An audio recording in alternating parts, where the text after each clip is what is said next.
اپنا نخرا کم دکھانا ہے، اس کے نخرا کو اٹھانے کی کوشش کریں۔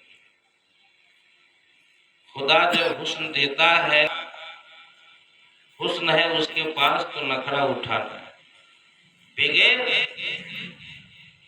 بیوی کے ایک قدم زندگی کا نہیں بڑھتا ہے۔ بغیر نکاح کے مردوں کو رہنا ہی نہیں چاہیے، اور نہ عورتوں کو بھی بغیر نکاح کے رہنا چاہیے، لیکن عورتوں کے ساتھ کچھ الجھنیں زیادہ ہیں۔ مردوں کا کام کیا ہے کہ جس کو سجا کے لائے نا تو اس کا نخرا بھی اٹھائے۔ ہمارے رسول سرکار دو جہاں صلی اللہ علیہ وسلم نے بھی اپنی ازواج طاہرات کا نخرا اٹھایا ہے۔ حضرت عائشہ صدیقہ ہو، چاہے حضرت حفصہ ہو، چاہے حضرت جویریہ ہو، سب کا نخرا اٹھایا مصطفیٰ۔ اور آسان کر کے میں بتا دیتا ہوں، بنارس کبھی گئے کہ نہیں؟ گئے ہوں گے آپ سب، عبدالحفیظ صاحب تو گئے ہوں گے، خیام الدین صاحب۔ بنارس میں ایک بڑے عالم ولی کامل تھے، حضرت رسول نما بنارسی رحمۃ اللہ، ولی تھے۔ علاقہ میں ان کا سکہ کھنکتا تھا، علاقہ والے ان کو ولی مانتے تھے، دنیا والے ولی مانتے تھے، لیکن گھر کا ایسا حال تھا کہ بیوی ولی کبھی نہیں مانی، ہمیشہ کچھ نہ کچھ نخرا دکھاتی تھی، ہمیشہ کچھ نہ کچھ کہہ دیتی تھی۔ تو حضرت نے کہا کہ یار یہ تو عجب حال ہے، تو اس کا نخرا اٹھانے کے لیے اور اس کے دل میں اپنی محبت ڈالنے کے لیے ایک بار کیا کیے کہ گھر کے اوپر، بہت اوپر آسمان و زمین کے بیچ میں جا کے حضرت گھومنے لگے، سمجھے نا؟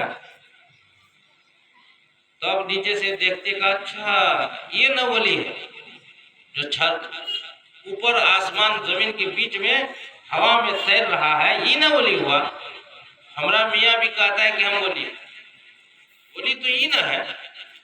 اوپر آسمان میں اڑ رہے تھے، چہرہ دکھ نہیں رہا تھا، آئی کہہ رہے کہ ہمارا میاں کہتا ہے کہ ہم بھی ولی ہے، ولی تو یہ نہ ہے جو آسمان و زمین کے بیچ میں اڑ رہے ہیں۔ کچھ دیر کے بعد حضرت اپنا اوپر سے نیچے آ گئے، گھر پہنچے تو کہا کہ آج میں نے ولی کو دیکھا۔ کہا کہ دیکھا ہے؟ کہاں دیکھا ہے؟ اپنے گھر کے اوپر آسمان و زمین کے بیچ میں وہ اڑ رہے تھے۔ تو کہا کہ وہ کو ولی مانتی ہو؟ کہا ہاں وہ تو ولی ہے۔ تو کہا وہ میں ہی نہ تھا؟ کہا آپ ہی تھے، تو اسی لیے ٹیڑھے ٹیڑھے اڑ رہے تھے نہیں؟ آپ ہی تھے اسی لیے ٹیڑھے ٹیڑھے اڑ رہے تھے۔ دیکھیے مگر نخرا کیا اٹھایا؟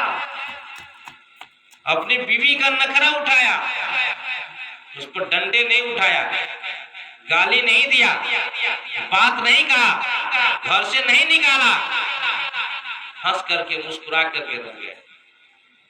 ایک بار کہتی ہے کہ میں آپ کو ولی مان جاؤں گی، ایک شرط ہے۔ سن رہے بات کو کہ نہیں؟ مان جاؤ گی لیکن ایک شرط ہے۔ کہا کیا شرط ہے؟ بولو۔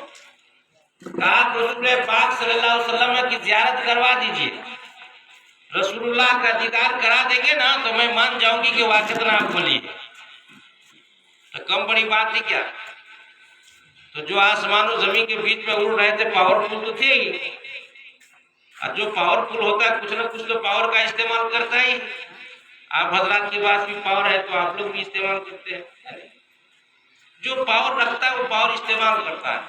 حضرت رسول نما بنارسی رحمۃ اللہ علیہ نے فرمایا کہ ٹھیک ہے رسول اللہ کی زیارت ہو جائے گی، میری بھی ایک شرط ہے۔ کہا کیا شرط ہے؟ کہا کہ تم پہلے ہی جیسے میرے پاس آئی تھی دلہن بن کر کے اسی طرح سے سج جاؤ، سمجھ لو کیا شادی تمہاری ہونے والی ہے۔ اگر اس طرح سج گئی تو پھر میں دیدار کروا دوں گا۔ تو وہ اپنا سج گئی، اور جا کے حضرت نے اپنے سسرال میں کہا کہ تمہاری بہن دوسری شادی کرنا چاہ رہی ہے، سمجھے کہ نہیں؟ تو وہ گھر کے سسرال کے لوگ آئے لاٹھی لے کر کے، کہا کہ یہ حرکت ہے اس کی. تو کہا جان دیکھنا کرسی پہ سج دھج کے دلہن بن کے بیٹھی ہوئی ہے. تو بھائی صاحب آئے اور دیکھا یہ ہاتھ تو ایسا ڈنڈا مارے نا کہ سر پھٹ گیا, گر گئی. گری تو بے ہوش ہو گئی. جب بے ہوشی طاری ہوئی تو رسول اللہ کی زیارت ہو گئی. ادھر بے ہوشی آئی اور ادھر رسول پاک کی زیارت ہو گئی. پھر کہتی ہے کہ اب مجھے دنیا میں نہیں رہنا ہے. آپ کی جب زیارت ہو ہی گئی تو مجھے دنیا میں نہیں رہنا ہے, مجھے جلدی بلا لیجیے. تو سرکار نے فرمایا میرا وارث رسول نما بنارسی میرا وارث ہے, میرا نائب ہے, اور اس کی خدمت تمہارے ذمے ہے. تمہیں ابھی دنیا میں رہنا ہوگا اور ان کی خدمت بجا لانی ہوگی. پھر خواب سے بے ہوشی سے ٹھیک ہوئی. پھر اس کے بعد ولایت کا دم بھرنے لگی, تابعدار ہو گئی. میرا کہنا یہ ہے کہ جس کو اپنے گھر لایا تھا نخرا اٹھایا کہ نہیں اٹھایا؟